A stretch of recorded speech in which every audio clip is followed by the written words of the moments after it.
Okay, so let's talk a little bit about how we met because we were talking about women's health specifically, and then we started making content together. Which anybody who's listening to this, if you ever meet me and you come up to me, I'm probably going to be like, let's take a picture, let's do a video. It just is who I am, and it's probably annoying to some people, but you were so into it and you had just launched Art of Health. So tell us a little bit more about when you launched, why you launched, and how it's going now.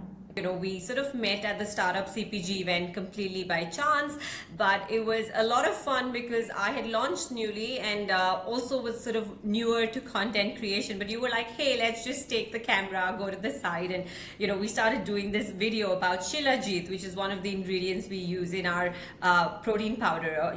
That was one of our new products. So we actually incubated ourselves out of Columbia University Startup Lab in New York City. We joined the lab sort of last year, end of last year. I left also my job around then, and we officially we started the company in January of this year.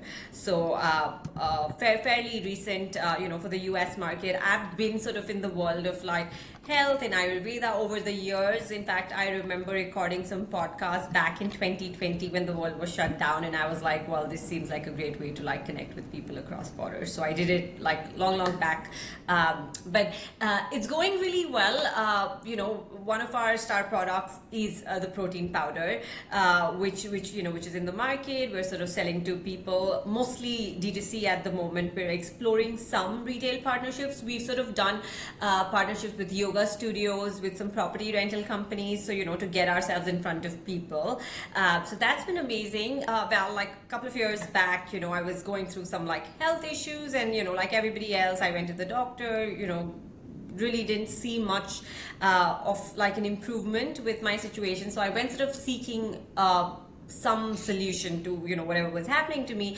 And in that process, just because I am also ethnically Indian, and my family sort of had association with Ayurveda, we'd used sort of some traditional remedies at home in the past. And how did you know that your body was out of whack? Was it your cycle? Did they give you any specific diagnosis and medication, or do you just generally feel upset? Because I feel like most people don't know what's going on with their bodies. They don't know how they feel when they eat certain foods. Like, for example, if someone has stomach issues and one day it could be really bad, but maybe it was bad for years and they never knew, or maybe their period was bad for years and they didn't know. So was it something specific? So my issue at the time, this is like talking a couple of years back, it was more around like, yes, I think there was a gut health issue, which then was affecting other things. So, I was getting like neuralgic pains and like different sorts of things. It wasn't so much related to my cycle, but basically I had all these symptoms, which was making me fairly uncomfortable and unable to sort of, function as I would have liked to normally, right? So I knew something was going on. Something that happened to me, and this is why I was so interested in your companies, because when I met you, I started my gut health journey after years of battling SIBO. And for me, because my body wasn't properly getting rid of waste and like metabolizing hormones, it kind of threw everything out of whack. So that's when I was like, you know what? I'm going to start my own journey with a naturopath. And I mean, it's a journey that I think a lot of women don't even know how to go down. So what do you think is the most understood by maybe people who come to Art of Health or people you've talked to about just understanding how they can take matters into their own hands or go the natural route rather than, let's say, getting on a GI medication? Very well said, Val. That's, your experiences, I can tell you, something you'd find very commonly with people, right? I think as we grow up as women, we sort of realize that first, hormones don't just matter around our periods. Actually, they influence every part of like our life, right? Whether it's our day-to-day energy, our mood, our digestion, our cognitive clarity, our sleep, our stress response. It affects everything. But what the other sort of understated fact is that the hormones are actually processed in our gut. Like, there is research to show that estrogen is processed in the gut through, an enzyme which is called estrobolome. So when gut health is off, like you said, you had SIBO, likewise people may, they have like bloating, constipation, whatever it may be. your actually estrogen clearance gets disrupted, right? And this can then lead to sort of PMS, all sorts of issues around your periods. Ayurveda was very sort of, I'd like to think always ahead of its times, and it always framed this as, if you have what Ayurveda says, weak Agni. So there's a concept in Ayurveda in the realm of gut health, which talks about your ability to digest food is probably one of the most important things, important functions in your body. Because let's say you're consuming something which is completely off, like junk food, or you're really stressed, you have cortisol in the body. But if you have really strong gut health, actually your body can sometimes even process that and kind of get away with it, right? So sometimes you see somebody who's got really is eating absolute rubbish, but still sometimes has bad health. It will eventually catch up. But the reason I say this is that digestive health is so important because it helps remove those hormonal toxins out of the body as well, right? Like Ayurveda sees our menstrual cycle as like a period of deep cleansing and detoxification for the body.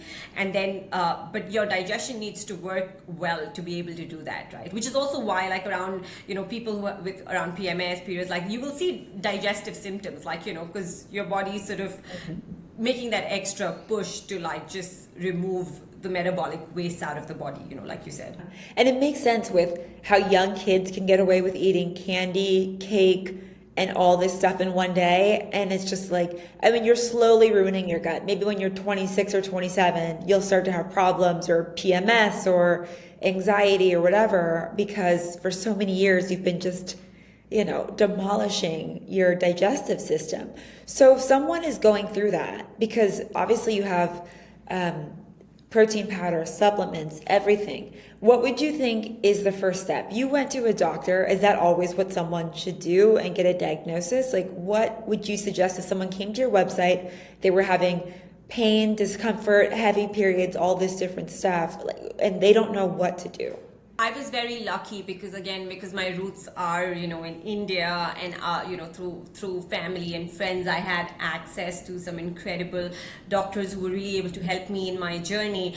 But, even as I went and studied and understood Ayurveda better, I realized this is a very powerful science that works, but sometimes the way it reaches people is not always the most ideal, right? Like, there are great doctors in India, but let's say they're not available to people in the rest of the world because, they're sort of just busy where they are.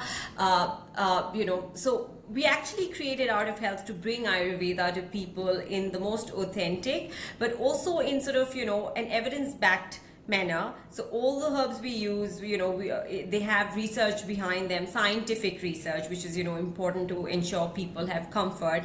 But to your question, if somebody came to our website, what we are building, so, we have like a CPG angle to the company. We have like these products, we have the protein powder, we have like these other supplements coming up. But outside of that, we're also building like a digital health platform on the back side where, you can come, answer a bunch of questions. Let's say you're like, I'm so-and-so age, I have like maybe heavy periods, around that I have pain and a few other symptoms. You sort of put that in, and then, we'll give you a plan, right?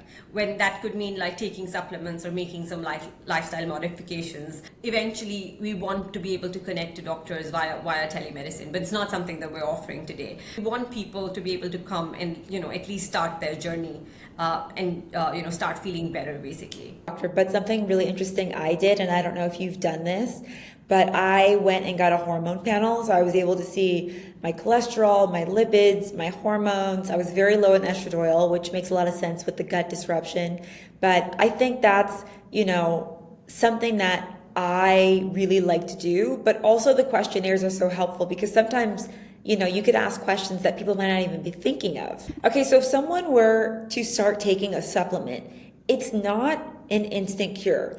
How long does it usually take when you start a new routine? Let's say you start Ayurvedic practices, you start to make changes, you start to move your body more. How long should someone commit before they start seeing real results?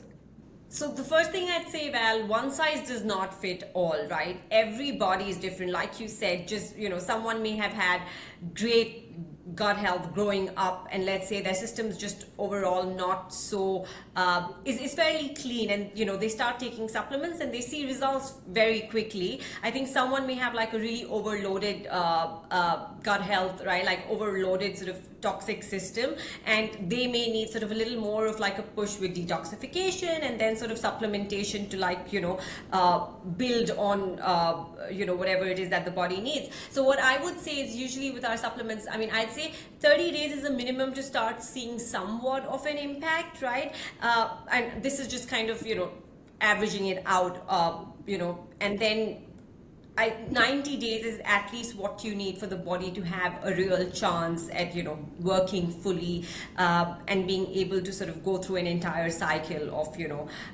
detoxifying the body, rebuilding your tissues. So 90 days is what I'd say you need at a minimum. But again, if you have like a complicated condition, if you've had like menstrual cramps or things for like years in your life, you have to allow your body more of a chance to really heal. But having said that, I do want to like highlight like a really interesting, cool sort of concept, right, that is in Ayurveda, which we also sort of talk about otherwise, but I feel like it's understated again. So I want to talk about, when we talk about health and sort of using supplements and all of that, we always need to remember there are like these two aspects. There is the detoxification aspect, right, which is one part of it, and that's like a different set of herbs and supplements or things you can do to detoxify the toxins, like the body which is already overloaded. That's one part of it. And then the second part of it is sometimes in Ayurveda we call it like rasayana or rejuvenative herbs, or like curative herbs. These will go and then actually address the problem. And there are sometimes like there are two different functions. Like something which will build your tissue is not necessarily the same thing which will detoxify your tissues, right? But you need to go through a process of detoxification so that the body now has an opportunity to use this thing which is going to help with a certain problem. Is this adaptogens, like adaptogenic herbs and stuff, or is this something different in Ayurveda?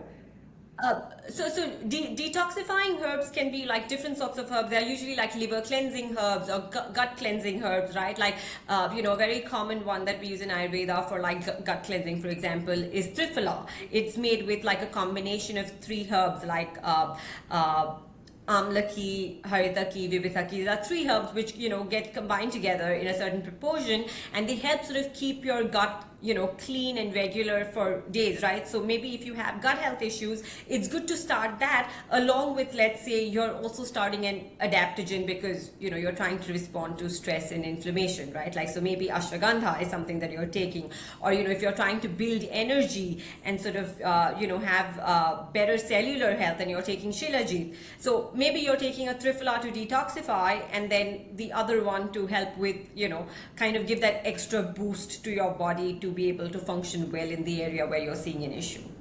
You started talking about health a lot in 2020. I think that's when a lot of people got into wellness.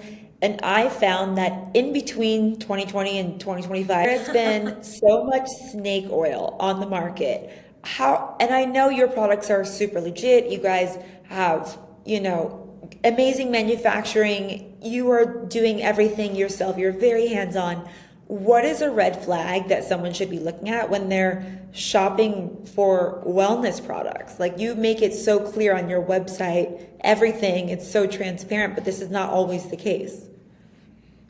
I think the biggest thing, Val, like, I mean, I don't know if this is a red flag, but I think the one piece of suggestion I have for anybody going and like looking for anything which is sort of a wellness product is to just sort of turn that bottle and read the ingredients. You'll be surprised at how many people just go and buy something because it like looks good or the marketing is great, and then they're putting this thing into their body which they think is going to heal their body but is actually harming their body. And I'll give you a really good example, right? Like, so we talked about our protein powder, and we use super clean ingredients. I'm personally involved in sourcing of the ingredients which go in. So we it's an organic, it's mostly an organic product. We use grass-fed whey which comes from New Zealand, but I have had like even close friends of mine who'd be like, oh, there's a brand in the market which is like a really popular protein brand. But I'm like, have you ever looked at what this has? It has like rapeseed oil, it has cornstarch, it has like, sucralose. Like there's ton of research out there that these ingredients are so bad for you, so bad for your gut health, for your blood sugar. Like, why are you sort of putting this into your body when your actual objective is to feel better, right? So please turn that, look at the ingredients. Clean ingredients, it's super important for you to consume anything in the wellness world. I were to take a guess, I would say 70% of people don't even read ingredient labels. Every time we talk about pads and tampons, and even that controversy that happened earlier in 2025 with people putting their pads under the light and they were like, oh, that's the cotton. And I was like, cotton is not a single ingredient on that box. Like, what are you talking about? So I think people make assumptions, especially because of the marketing. If the marketing's good, it can look healthy. But the other week, I bought some gummies that had high fructose corn syrup and weed in them, and I didn't even know. And I am a very smart consumer, and I almost fell for it, and I almost ate it because the packaging looked so natural, so organic, and I was completely tricked. And someone in my family ended up taking these gummies, and they got so high they had to go to the hospital, and they were so sick, and I was like, oh my God, it was Oh my God. but this is what happens to people when they take these vitamins. I mean, sometimes guys are like, oh my God, I took this vitamin so I could have like pre-workout, and now I've got like a boner for 18 hours. And I'm like, what are people putting in these products? Hopefully I have something that can help you sort of in that the new products that we're coming up with. But I've had the same experience. Like I'm at home right now, and I walked into like my house the other day, and I saw this like bottle of gummies, like which is a wellness product, but then it had like sugar and fructose syrup, and I was like, why are you buying this, right? Like, so what I'd say is this: when you go and buy anything that you put into your body, like food, right? Like even when you go buy your fruits and vegetables, like ideally you want something which looks good, or like if we know it's organic, we know that the quality is good. Like when so don't just buy based on simple packaging. Like, definitely turn that bottle around, read the ingredients, ensure it's like clean ingredients. There's just so much information out there. Slow down and read is basically what I hear. I think that there's two things that people are looking for when they're buying supplements. It's like a short-term result and a long-term result. With Art of Health, or with taking anything, how do you know if you have to take something for the short term just to help you, or take it forever? Like vitamins, for example, there's some things I take for a long time, and there's something I take for a season in my life. Do they have that same concept with Ayurveda? Yeah, absolutely. I would say that, I mean, mostly anything, to be honest, right? Like Ayurveda definitely believes in like balance. That's the most important thing, right? And taking anything for life, or taking it sort of unendingly, is never a great idea. You need your body to also like come back and be able to respond to what it is, which is great, right? We're not, the science is not here to make you dependent and make you a customer for life. That is not the intention. It obviously depends on the condition you are treating, but even when you're treating a chronic condition in Ayurveda, when you go to a doctor, they'll often tell you like, okay, use this for a certain period of time, let's say 90 days, right? And let's give it a break. Let's see how the body does. Different persons will have different abilities to cope up and come back, right? So you have to see if your body has been able to heal from whatever the issue was, and if it has, then you go and reduce the dose, or maybe now you see like maybe there is just something which is left and now needs to be treated differently with a different sort of herb or product or whatever it may be. But for more acute things, yes, like you can take something quickly, right? Again, talking ashwagandha, super sort of, very well known today. If you're like, undergoing stress, high cortisol, it's great to be able to take it like, for a period of time to like regulate your stress response in the body. But like, if you ask me, Ritika, should I take ashwagandha for life because, I feel really good? The answer is no, well, you shouldn't take it for life. So as a wellness founder, what is one of your non-negotiables when it comes to your health? I'll say two things. I'll tell you what's a non-negotiable and what I follow, and then what's a non-negotiable, what should be a non-negotiable, and I'm trying to be better at following, right? So I'll put it into like two buckets. I follow this thing in Ayurveda which is called Abhyanga, right? Ayurveda is very, very big. It believes that your entire body, like from your skin to all the tissues, require nourishment. And given how stressed we are, and we sort of living these high wired sort of lives, we tend to easily like be on the edge. I do this thing where we have oils that you can use, and what it does, like people think, oh, it's just like an oil, it's like this old ritual that you're doing, but actually there is research which shows that these oils, when you apply it on the skin, they very quickly get absorbed and they give nourishment to like your nerves. So you literally feel like at the end of that routine of like applying oil on the body. So usually before I shower in the morning, like I'll take 15 minutes and like warm oil on the body. And even if like say I've not slept well, or I didn't wake up feeling great, like it's like a really warm hug, like a deep warm hug to like your entire body when you apply that. So that's sort of that's a very like, it's Ayurvedic, which is why oils are really big in Ayurveda, but it really, really works. So I'm for anybody who's like feeling stressed, wired, like you have to try it out. We do a daily self-care kit as well, so that's a shameless plug. But like outside of that, just go buy like a good oil that works for your body, and that can do wonders. The one that I do want to follow, and this is sort of where I'm very excited also about to see a lot of modern diagnostics and biomarker tracking, helping people understand their bodies better, and also very sort of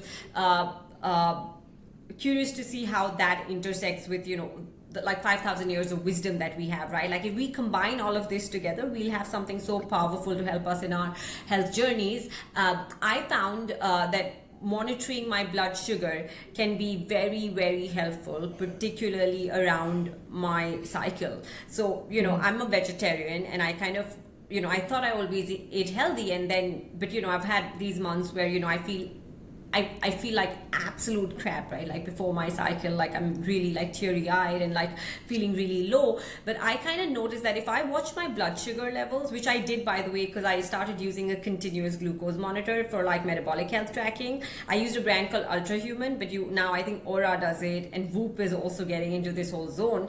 But I kind of found that if I maintained a good blood sugar level, particularly in the morning, right, with breakfast, so instead of eating like a sugary breakfast with like cereal or juice or even fruit, if I sort of had something which was more full of protein, which sort of also explains why I created the protein powder, my blood sugar was more stable, and that, you will be surprised, has such a huge impact on gut health, but also on your sort of hormonal health.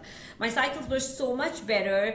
My mood was so much better. Like I went through this month where I was like, suddenly, I didn't even know, like when the cycle came and went, and like my mood didn't change. I was like, wow, I'm back to sort of, feeling like myself. And I know a lot of women suffer through this kind of, but people think this is just something that you've got to deal with, the mood swings and whatnot. And I'd say you absolutely don't have to. So if you haven't looked into it, like, see how you can regulate blood sugar, find a way to get protein into your diet, cut out sugar. Huge help. Okay, how can people find you? How can people find Art of Health? You are such a wealth of knowledge. I hope you're posting as much as you can about all this stuff, because I could listen to you all day. Where can people find you? We're of course on Instagram, on TikTok. Our handle is artofhealth.co. Come follow, like, show us some love, and we then of course have the website www.artofhealth.co. We're sort of very early stages right now, so as we expand, we're hoping to be like in more sort of retail stores out in New York and in the US. So hopefully you'll see us in the physical world as well soon. But for now, we're available on various digital channels. So come find us there.